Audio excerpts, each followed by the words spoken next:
morning. Sometimes you just have to let curly hair do what it's going to do. That's just what you got to do. Stop fighting that a long time ago. So I was in a very interesting conversation yesterday, and it started, and I've talked about this before, the difference between trust and safety, that I feel that safety negates the edge that I think is required to do some really heavy duty and necessary self-inspection. But another thing that we touched on that I think is so important to look at is, in this day and age of hustler mentality, listen, I don't take away effort and striving for excellence and lifting yourself up by your own bootstraps. Like all of those things I so believe in. I think they are amazing. And anytime someone wants to make change through their own efforts, I applaud it. I'm all for it.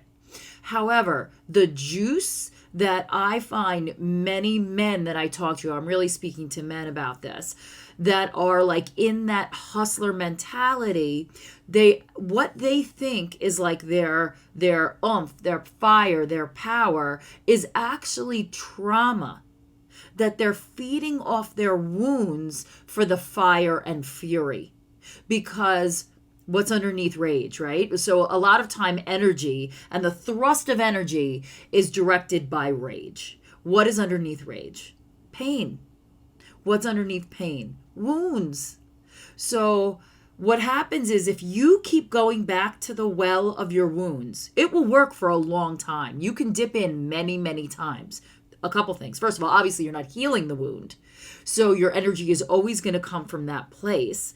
But more than that, one day you are going to expire that fury and you are going to burn out because you have nothing behind it. You don't have like the love of your whole self behind it to rely on. You have no other foundation. You've always gone to rage. Again, I'm all for sacred rage. I'm all for expressing fury. I'm all for powering through 100%. But unexamined fire that you keep dipping into, that you keep saying, I can't do that now. I need to stay on my grind. I need to stay in production. Okay, I'm all for it. Just keep in mind when the bottom falls out, because you didn't make the time to look at the very thing that's going to make you overall rise and keep rising and not be capped at the level of your wound, is not easy work. It's not. And it's ongoing. It never stops. You undo the first layer of lies and stories that you've lived with your whole life, and it uncovers a more subtle layer of lies and stories that you're continuing to live. What I would offer though is that now you have tools to recognize it, and the reaction time between the trigger of the story and the I just caught myself there gets smaller and smaller and smaller. And if you do not come from a place of love and not just self-love, that's incredibly important. But if you don't have a relationship with something bigger than yourself, I'm very comfortable with the word God. But if you want to use universe, Jesus, Buddha, whatever is your bigger source energy, whatever is the source of a love that's outside yourself, not necessarily a person, because then you're projecting onto them everything that you need from a divine source of energy. That's a different video. Projection is a totally different thing that I will cover.